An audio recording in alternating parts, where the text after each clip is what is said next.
Hi everyone, Niharika here and welcome back to a new lesson. Well, in today's lesson we are going to look at some business writing tips. So this lesson is specifically for the people who belong to the corporate world. Now many times we listen to people who belong to corporate world. It's very important for them to write intelligently.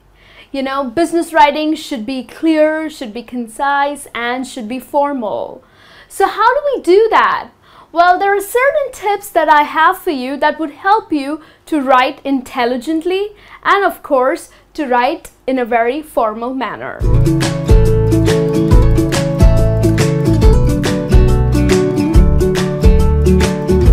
So let's have a look at these points.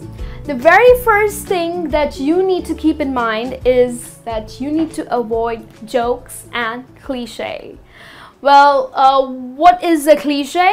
Well, for the people who don't know, well, cliche is a phrase which is overused, which is used several times, and it has totally lost its meaning now. You know, because it's overused, it has lost its originality. So that's a cliche. So when you are writing, you know, in a very formal manner, you're writing to your colleagues, you're writing to your boss, or to your clients, please do not add jokes, okay, or cliche. It's okay when you're writing to your friends and family, but when it comes to formal writing, that's a complete no-no. So no jokes, no cliche. Cliche like think out of the box or move the needle. Oh, come on. These phrases have been used several times and it makes no sense to people anymore. So do not use cliche. Got that? The second point that you need to keep in mind is curb your enthusiasm. Well, this tip is perfect for the people who are over enthusiastic. Well, kind of even I am, you know. I am very friendly. I am always enthusiastic. So we need to curb our enthusiasm when it comes to business writing. Okay, you cannot add too many exclamation marks, okay? We tend to do that, you know, especially when we are writing on Facebook or we are texting our friends, we end up using too many exclamation marks. So please don't do that when you are writing to your clients or, you know, when you are writing to corporate people. Do not do that. Also, do not add smileys. That's not a cute smiley, right?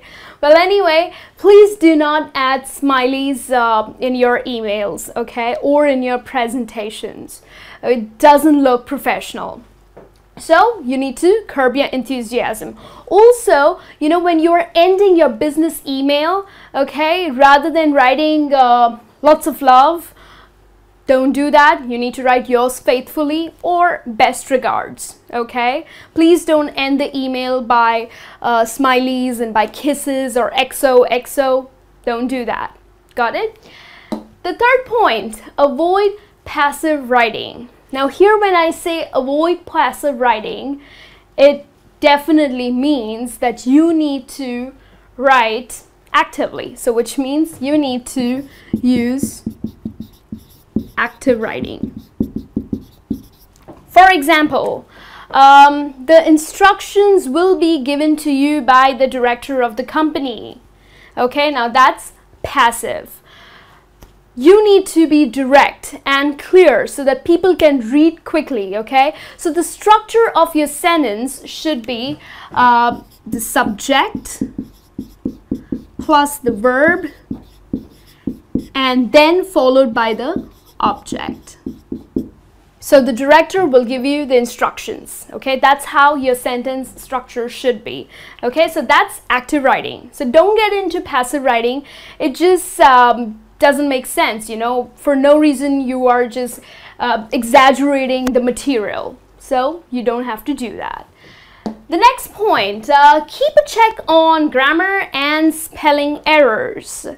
Yes, we belong to the social world, okay? We are so much into Facebooking and we are so much on Twitter that you know, our spellings and our grammar has totally gone haywire, right?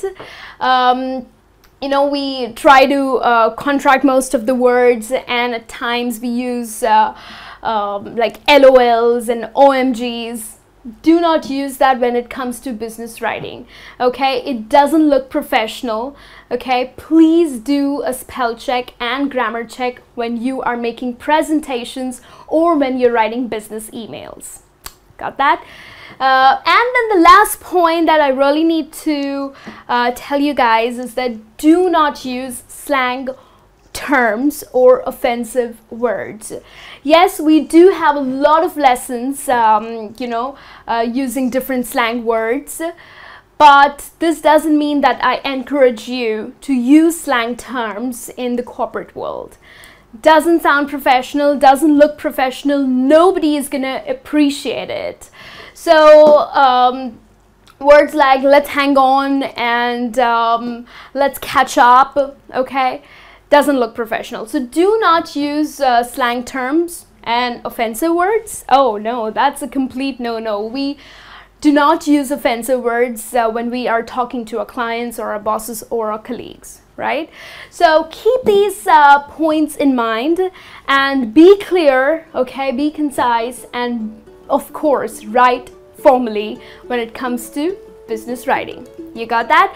I'll be back with a new lesson. If you have any questions, do write into us and I'll try to answer it back, and I'll be back with a new lesson. Till then, you take care. Hi friends, I am Niharika. Well, in today's lesson, we are going to learn how to express shock. Now, there are situations, unexpected situations, where we have no clue what to say. Be it native speakers or English learners, we do fall short of words. So in this lesson today, we are going to help you with some phrases to express shock. But before I go ahead and help you with these phrases, let me tell you that shock and surprise, two different things, because people, you know, when they're shocked, okay, they tend to say, I'm so surprised. So that's incorrect.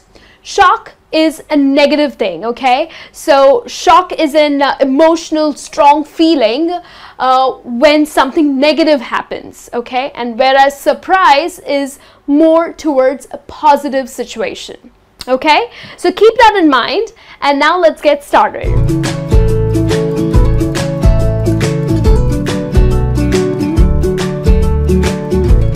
The very first one that I have for you is the news came as a complete shock, okay? So probably you were shocked to hear something, okay? Maybe someone died and the person who died was just 30 years old.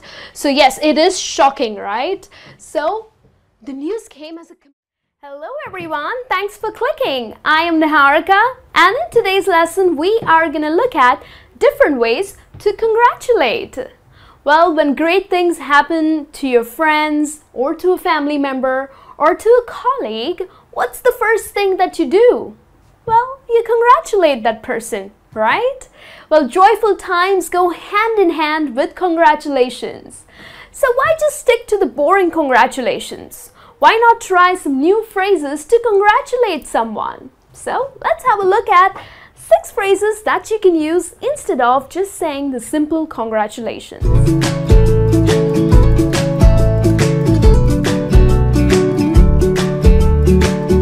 The very first one, felicitations. Now, felicitations is a Latin phrase, okay? It comes from the Latin. And it means good wishes.